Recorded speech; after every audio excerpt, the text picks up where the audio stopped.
na maalam ngayon ng araw ang tanyag na manga creator dahil sa acute subdural hematoma o namuong dugo sa utak ayon sa kanyang kumpanyang Bird Studio. Maraming kasama niya sa industriya na nagluluksa ngayon. Si Ichiro Oda na creator ng isa pang sikat na manga na One Piece. Inalalang inspirasyon iniwan sa kanya ni Toriyama mula sa kanyang kabataan.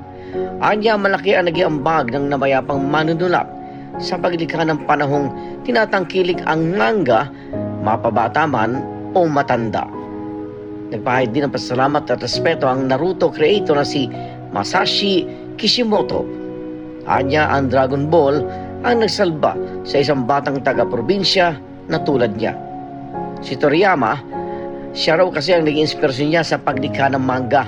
Bye, my friend.